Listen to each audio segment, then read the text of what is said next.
Moçada, beleza? Então eu tô aqui agora nessa segunda parte aqui do trabalho, né? Eu já havia me apresentado para vocês no vídeo anterior, né?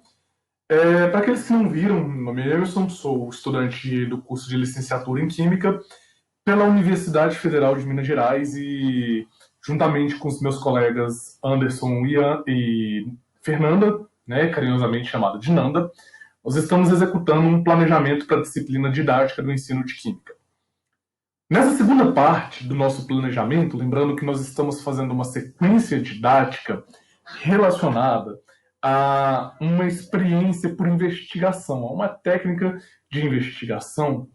Nessa segunda parte do nosso experimento, nós vamos relacionar a prática de fermentação de um pão caseiro com as técnicas da CTS. Para quem não conhece, CTS é a sigla para Ciência, Tecnologia e Sociedade, ou seja, como nós podemos relacionar vários pontos da ciência relacionado à tecnologia e aos impactos sociais.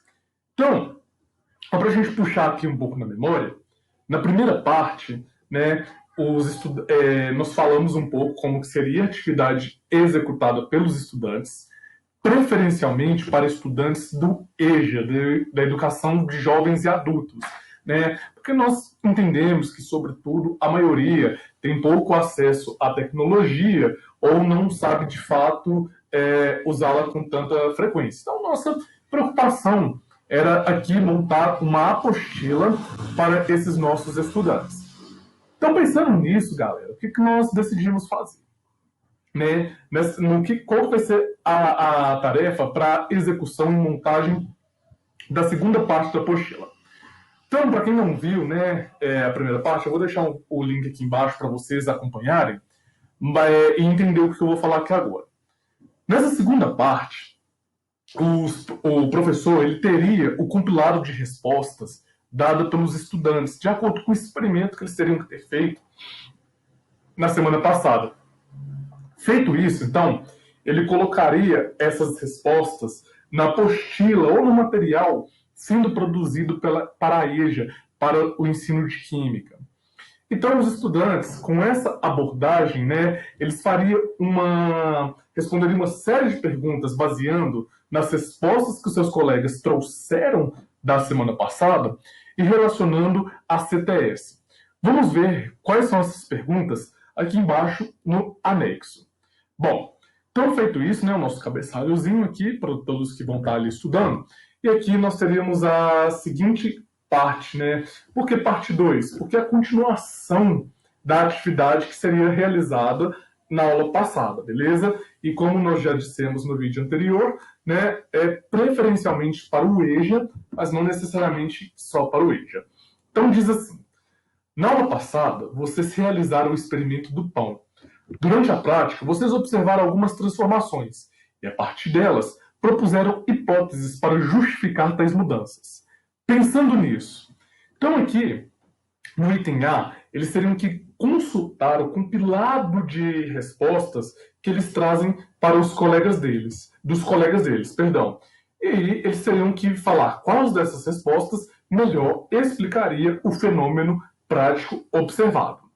E aí, no item B, a gente começa a fazer uma interligação com a CTS. Quando ele fala do fermento biológico, né? E ele pede para os meninos fazerem uma pesquisa, né? Ou usar dos seus próprios conhecimentos para falar aonde mais poderia se usar, em quais práticas poderiam se usar o fermento biológico, né? Então, aqui nós usamos para fazer um pão, mas poderia ser usado, por exemplo, para o preparo de uma pizza caseira, não é verdade?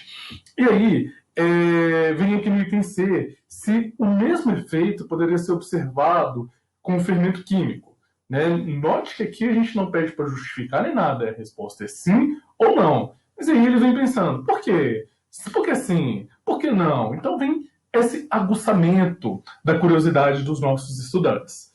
Bom, no item D, nós falamos qual é a substância produzida no processo de fermentação para fazer as massas crescerem, né? Então, eles entenderem que o fermento químico, o gás carbônico, ele é produzido por meio de uma reação química que tem como produto esse gás que faz as massas crescerem, enquanto no caso do fermento biológico, pela ação desses micro-organismos na quebra da glicose, transforma com um dos subprodutos o gás carbônico, né? É o que faz a massa também crescer. E aqui no item é um pouco mais contextualizado, né? A gente traz duas manchetes, né? Uma da revista Exame e uma outra do Instituto INSPER, falando sobre a alta dos preços das matérias-primas compostas nessa preparação do pão. Sobretudo, nós falamos da farinha de trigo, já que nós demos uma amarração nela um pouco aqui mais para cima. Por quê? Essas duas reportagens, que pode ser acessado por meio desses dois hiperlinks que nós temos aqui embaixo, né, da revista Exame do Instituto INSPER, eles trazem que a alta dessas matérias-primas, elas podem afetar a nossa sociedade. Como afetar a nossa sociedade? No sentido de que, por exemplo, a senhorinha que trabalha vendendo salgados, né, ela vai ter mais gasto com a matéria-prima. Consequentemente, vai sair sobre o preço do que ela está produzindo.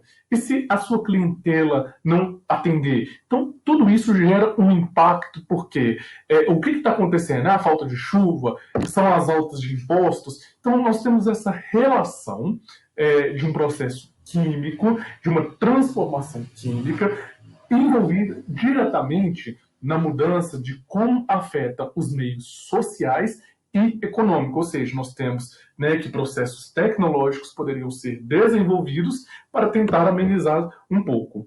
E aí, os nossos estudantes, quando fizer todas essas atividades, eles vão ter a seguinte missão, né? Quando eles terminarem, onde que eles vão falar os impactos sociais e econômicos que essa alta da farinha de trigo, sobretudo, pode acarretar.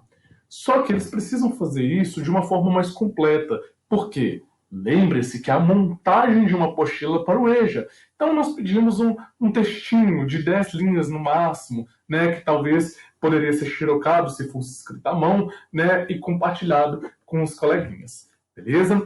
Então, essa seria a nossa segunda parte do planejamento, pensando no modelo da CTS. Tudo bem? Na terceira parte, nós iremos explicar um pouquinho como a história da ciência pode estar relacionada às nossas práticas de ensino. Muito obrigado.